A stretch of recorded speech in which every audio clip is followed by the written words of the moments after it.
Did not hit her. It's not true. It's bullshit. I did not hit her. I did not.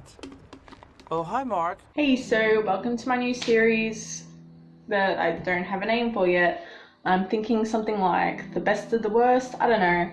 But basically I'm going to talk about, for me personally at least, my favourite like bad movies to watch, and this is particularly when you're drunk or high or something, because that just makes it all just so much better, and it can turn like a movie that actually is just horrible into one that's a bit better, unless it just gives you bad vibes. Anyway, today I will be talking about one of my favourite movies called The Room, which you may have heard of, especially since recently there's been the movie The Disaster Artist, which is to do with how The Room was made, and yeah, honestly, it's just the most perfect movie ever. So basically what really makes it so great is the fact that the guy who wrote it and also the main actor, Tommy Wiseau, tried so hard to make this movie great. He tried his hardest, he put in so much of his own money to make this, and it turned out into being a movie that people call the worst movie ever. So that's a bit embarrassing for him. Hey, he's learned to accept that at least. So I don't even know how to describe this movie. It's about a guy and a girl, and he loves her and stuff, but then she stops loving him, and then there's cheating and backstabbing and drama and just a lot of shit, but it's hilarious. It is so funny. There's just like so many good bits in this movie. It's insane. So this movie has just so many things wrong with it. For one thing, they've dubbed over like the whole thing, like, I don't know, did he just not get his lines right or something? So like the speaking isn't even like in time with it. Like they couldn't even get that right. During the first sex scene with Tommy and the girl, shit, how do I not remember her name? Oh well. Anyway, with the first sex scene with them, apparently she was so uncomfortable that she refused to film any more sex scenes with him, so they reused footage, and it was like specific footage because it involved things like roses and stuff, so it just didn't work. But also, it was the most uncomfortable sex scene in the world. It's hilarious. I don't even know what he is, because they have random characters popping up constantly. He's like not son, like not adopted, but just kid that he's, I guess, taken care of in some way. Just kind of comes in and tries to join them, and it's hilarious. But anyway, it is probably the best thing ever. There's just so many like hilarious things about it, like, yeah, just the random characters showing up, the football scenes where it's like, why are they throwing a football around? Who knows?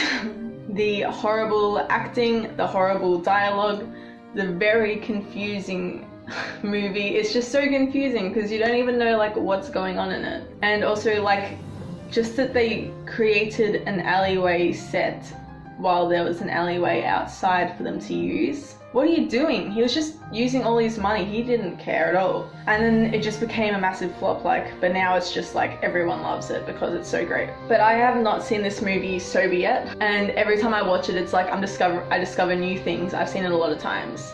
And every time you watch it, you discover more and more things. And also, if you're like drunk or something while watching it, you forget a lot. So then when you watch it again, it's like, wow, look at all these new things that are showing up. I didn't know this and this happened. Honestly, this is the best movie that there is ever to watch and like make fun of. And it's just so great. It's the most entertaining movie I've ever seen. Like, honestly, it is the most entertaining thing. I'd much rather watch this than just some movie that's out of the cinema now, but everything about it is just hilarious. There's a really good scene in a flower shop where everything is just completely rushed, where they don't stop, like pause or anything. It's just this massive thing where they're just speaking out their lines, and then it's the end of that. But it is so good, that movie. Like, 100% recommend this. They also have like midnight screenings in like heaps of places for this, and I haven't been to one yet, but they sound amazing because everyone that goes is just like a massive fan of it and stuff.